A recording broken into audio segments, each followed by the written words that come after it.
Hi everyone, welcome back to my YouTube channel myself doctor Sanju Singh. आज के इस video में बात करने वाली हूँ महिलाओं में होने वाले हार्मोन असंतुलन के बारे में।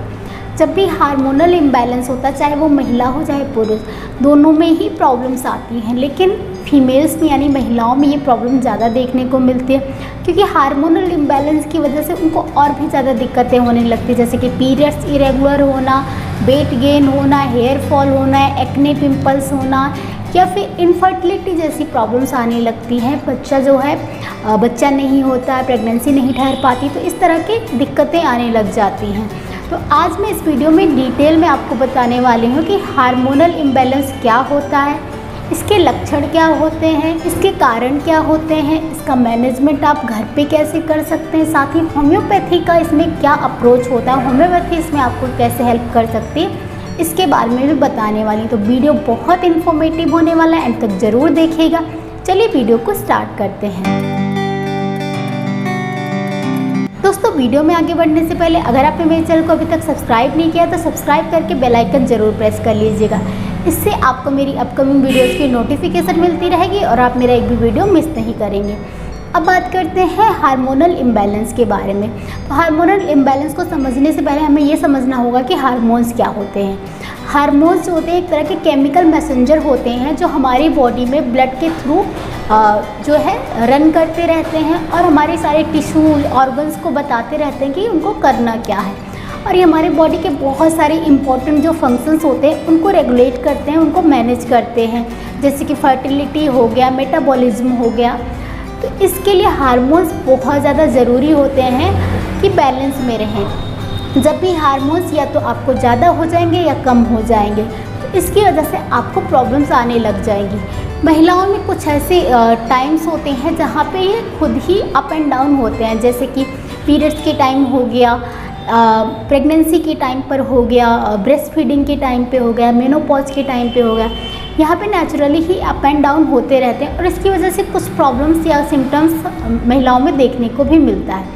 लेकिन हार्मोनल इम्बैलेंस एक तरह से साइलेंट किलर होता है, धीरे धीरे करके आपके सिस्टम को काफ़ी हद तक डिस्ट्रॉय करता रहता है। तो आपको ये जानना ज़रूरी होता है कि आपके कौन से हार्मोन्स बैलेंस में नहीं हैं और उनको आप कैसे ठीक कर सकते हैं। सबसे पहले हम समझते हैं कि कुछ लक्षणों के बारे में। अगर आप में हार्मोनल इम्बैलेंस है तो क्या लक्षण आएंगे। सबसे पहला लक्षण होता है महिला में इरेगुलर पीरियड का, यानी कि पीरियड जो होते हैं वो टाइम से नहीं आते हैं या फिर हैवी बहुत ज़्यादा आने लग जाते हैं। अगर एक साल में एक दो बार ऐसा होता है कि आपके पीरियड जो है टाइम से नहीं आ रहे तो इतना ज़्यादा टेंशन की बात नहीं होती। लेकिन अगर रेगुलरली ही आपके पीरियड्स जो है टाइम पे नहीं आते हैं, पीरियड स्किप हो जाते हैं, हैवी पीरियड आते हैं, पीरियड के टाइम पे बहुत ज़्यादा सीवियर पेन रहता है, आपने कोई भी काम नहीं कर पाते हैं, तो ऐसे में आपका हार्मोनल इम्बैलेंस हो सकता है। दूसरा लक्षण होता है हिर्सुटिज्म, यानी कि अनवांटेड हेयर ग्रोथ। महिलाओं में पुरुषों की तरह हेयर ग्रोथ होने लग जाती है, कहीं पर फेस पर आने लग जाते हैं एक्सेस में हेयर, चिन पे आने लग जाते हैं, चेस्ट पर। तो इस तरह से एक्सेस हेयर ग्रोथ होने लग जाती है, जिसको हिर्सुटिज्म कहते हैं। इसके बारे में डिटेल वीडियो आने वाला है, तो अभी यहाँ इसके बारे में ज़्यादा ना बात करते हुए सिर्फ हार्मोनल इम्बैलेंस पर फोकस करते हैं। थर्ड लक्षण होता है फटीग। क्रोनिक फटीग देखने को मिलता है, बहुत ज़्यादा थकावट रहती है। थोड़ा सा भी आपने काम किया उसके बाद आप में बहुत ज़्यादा थकावट हो जाएगी। थोड़ा सा भी आप सीढ़ियाँ चढ़ लेंगे, आपकी सांस फूलने लग जाएगी, आप वहीं बैठ जाएंगे, आपसे काम नहीं हो पाएगा। तो ये भी हार्मोनल इम्बैलेंस का एक लक्षण होता है। इसके अलावा क्रोनिक एक्ने की प्रॉब्लम देखने को मिलती है। अगर आपको आपकी जो एज है 20+ हो गई है, उसके बाद भी आपको क्रोनिक एक्ने रह रहे हैं, एक्ने आपके फेस से जाते ही नहीं है, फेस पर चेस्ट पर एक्नेज रहते हैं जो बहुत पेनफुल हो जाते हैं, पस भी आ जाता है।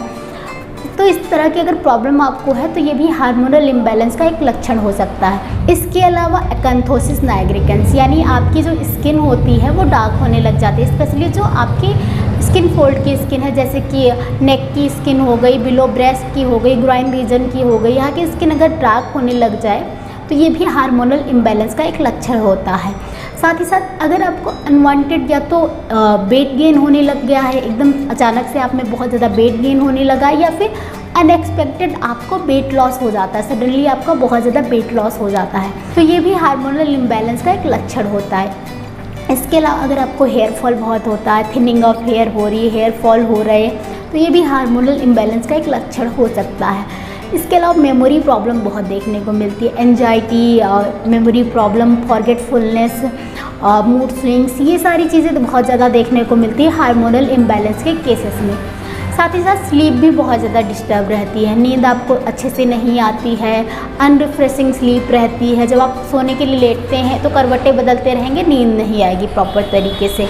साथ ही साथ आपको बाउल मूवमेंट में चेंजेस देखने को मिलते हैं, पेट साफ नहीं होता, गैस बनी रहती है, भूख या तो बहुत कम लगेगी या भूख बहुत ज़्यादा लगने लगती है। ये सारे कुछ हार्मोनल इम्बैलेंस के लक्षण होते हैं। इसके अलावा सेक्सुअल जो चेंजेस होते हैं वो भी देखने को मिलते हैं, लॉस ऑफ लिबिडो होता है, वेजाइना में ड्राइनेस देखने को मिलती है, वेजाइनल एट्रोफी भी देखने को मिल सकती है। तो ये सारे कुछ लक्षण होते हैं हार्मोनल इम्बैलेंस के।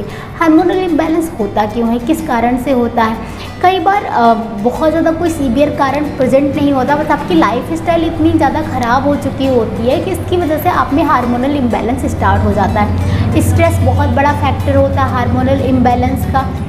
इसके अलावा महिलाओं में, जो महिलाएँ जैसे मेडिकेशंस पे हैं, हार्मोनल पिल्स ले रही हैं, प्रेगनेंसी के लिए पिल्स ले रही हैं, तो उनमें हार्मोनल इम्बैलेंस ज़्यादा देखने को मिलता है। कुछ लोग हार्मोनल थेरेपी कराते हैं तो उसकी वजह से हार्मोनल इम्बैलेंस हो जाता है। या फिर कुछ रेयर केसेस में अगर आपको एंडोक्राइन ग्लैंड्स का ट्यूमर हो गया है तो उसकी वजह से भी आपको हार्मोनल इम्बैलेंस हो सकते हैं। इसके अलावा महिलाओं में PCOS एक बहुत बड़ा फैक्टर होता है जिसकी वजह से हार्मोनल इम्बैलेंस होता है।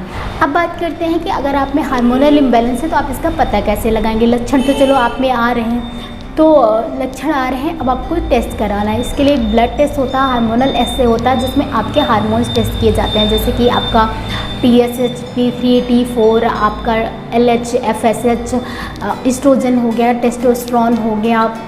इसके अलावा आपके सीरम कार्टिसोल, ये सारी चीज़ें आपकी टेस्ट होती है। उसके बाद पता चलता है आप में किन हार्मोन्स का इम्बैलेंस है, क्योंकि जब पता चल पाता है कि आपका कौन सा सिस्टम अफेक्टेड है तो उससे काफ़ी ज़्यादा हेल्प मिलती है आपको मैनेज करने में, कि आप कैसे मैनेज करें, क्या मैनेजमेंट रखें, तो काफ़ी ज़्यादा हेल्पफुल हो जाता है। इसके अलावा कुछ ऐसी हार्मोनल कंडीशंस होती हैं जो अगर आपके पास है, आपकी बॉडी में है, तो उसकी वजह से अदर प्रॉब्लम्स भी आने लग जाती है, अदर हार्मोनल प्रॉब्लम्स भी आने लग जाती हैं। जैसे कि अगर आपको डायबिटीज़ है या थायराइड है, हाइपो या हाइपरथायराइडिज्म है, तो इसकी वजह से आपको अदर कंडीशंस भी डेवलप होने लग जाती है, क्योंकि इसमें आपका मेटाबॉलिज्म जो है बहुत ज़्यादा स्लो हो जाता है। अब बात करते हैं इसके मैनेजमेंट की। तो मैनेजमेंट के लिए सबसे ज़्यादा इम्पॉर्टेंट होता है कि आप एक्सरसाइज करें। रेगुलर एक्सरसाइज बहुत ज़रूरी होती है। माइल्ड टू मॉडरेट आप एक्सरसाइज कर सकते हैं।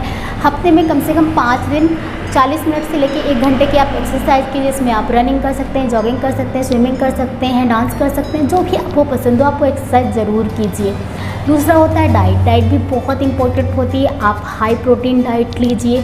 साथ ही साथ आप अपनी डाइट में जो है रिफाइंड ऑयल कम कीजिए, रिफाइंड ऑयल बिल्कुल मत लीजिए। जो भी अच्छे फ़ैट होते हैं, जैसे डेयरी वाले फ़ैट हो गए, उसको आप ले सकते हैं। रिफाइंड ऑयल हो गया, रिफाइंड फ्लोर हो गया, मैदा हो गया, इडली वाले प्रोडक्ट्स हो गए, केक हो गया, बिस्किट्स हो गया, इन सब चीज़ों को अवॉइड कीजिए। जितना हो सकता है ग्रीन लीफी वेजिटेबल्स खाइए, फ्रेश फ्रूट्स खाइए। साथ ही साथ जंक फूड जो होता है, जंक फूड अवॉइड कीजिए। पैक जो कोक, पेप्सी आती है, इन सब चीज़ों को अवॉइड कीजिए। पैक जो फ्रूट जूसेस आते हैं उनको अवॉइड कीजिए, क्योंकि इनमें प्रिजर्वेटिव्स होते हैं और ये आपके हार्मोन्स को और ज़्यादा डिरेंज करते हैं और ज़्यादा इम्बैलेंस करते हैं। थर्ड चीज़ है स्लीप। स्लीप भी बहुत इंपॉर्टेंट है। आप एक्सरसाइज भी कर रहे हैं, आप डाइट भी सही ले रहे हैं, लेकिन अगर आप नींद अच्छी नहीं ले रहे हैं तो आपके हार्मोन्स डिरेंज ही रहेंगे। तो आपको रेगुलर 7 से 8 घंटे की स्लीप लेनी है, अच्छे से अपनी नींद पूरी करनी है। 1-2 दिन मिस हो जाए तो अच्छा है, लेकिन रेगुलर आपकी स्लीप डिस्टर्ब नहीं होनी चाहिए। फोर्थ है स्ट्रेस। स्ट्रेस भी बहुत बड़ा फैक्टर होता है। अगर आपकी बॉडी में बहुत ज़्यादा स्ट्रेस है तो इसकी वजह से आपको बहुत सारी प्रॉब्लम्स आने लग जाती हैं। आप किसी भी चीज़ पे अच्छे से कॉन्सेंट्रेट नहीं कर पाते हैं, अपनी मूड स्विंग्स बहुत रहती है, इरिटेबिलिटी बहुत आती है।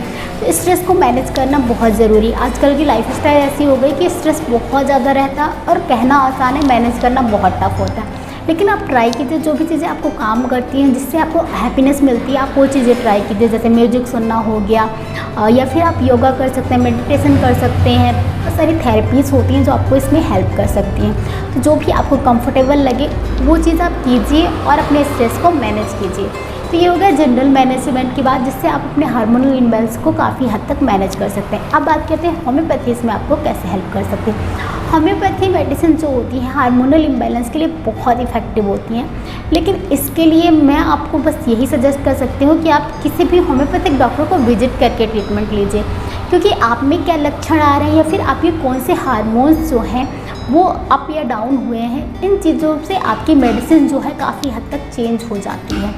तो इसके लिए ज़रूरी ये है कि अगर आपको हार्मोनल इम्बैलेंस है तो आप किसी होम्योपैथिक डॉक्टर को विजिट कीजिए, प्रॉपर उनको अपनी हिस्ट्री दीजिए, आपको जो लक्षण आ रहे हैं वो बताइए, आपकी जो रिपोर्ट्स हैं आप वो दिखाइए, उसके बाद एक अच्छे से ट्रीटमेंट लीजिए, पर्सनलाइज ट्रीटमेंट लीजिए, आपको बहुत इफेक्टिव रिजल्ट मिलेगा। होम्योपैथिक मेडिसिन जैसे कि कैलकेरिया काफ, CPR, लैक्टोसिस, इग्नेसिया, नाइट्रम, म्योपैलसिटिला बहुत ही इफ़ेक्टिव होती हैं, जो आपके लक्षण के हिसाब से आपको दी जाती है और आप में हार्मोन्स को बैलेंस करने के लिए जो भी उसके लक्षण आ रहे हैं सबको ट्रीट करने के लिए बहुत ही इफ़ेक्टिव होती हैं। दोस्तों अगर आपको भी हार्मोनल इम्बैलेंस की प्रॉब्लम है तो आप ज़रूर होम्योपैथिक मेडिसिन ट्राई कीजिएगा, आपको बहुत हेल्प मिलेगी। साथ ही जो मैंने अदर चीज़ें बताई हैं, आपकी diet, exercise, stress and sleep का, इसका भी ध्यान रखिएगा, जिससे आप काफ़ी हद तक अपने हार्मोन्स को बैलेंस कर सकते हैं। तो आज की वीडियो में बस इतना ही। वीडियो कैसा लगा है ज़रूर मुझे कमेंट करके बताइएगा। वीडियो अच्छा लगा है तो वीडियो को लाइक कीजिए, चैनल को सब्सक्राइब कीजिए, फ्रेंड्स फैमिली ग्रुप के साथ शेयर कीजिए। इसके अलावा आपकी कोई क्वेरी है, कोई सजेशन है, किसी टॉपिक पे आप वीडियो चाहते हैं तो भी मुझे कमेंट करके ज़रूर बताइएगा। नेक्स्ट वीडियो होने वाला है हिर्सुटिज्म पे, तो आप कनेक्टेड रहिए, सब्सक्राइब करके रखिए ताकि आप वीडियो मिस ना करें। मिलती हूँ अगले वीडियो में, तब तक stay healthy, stay active. Thank you so much for watching.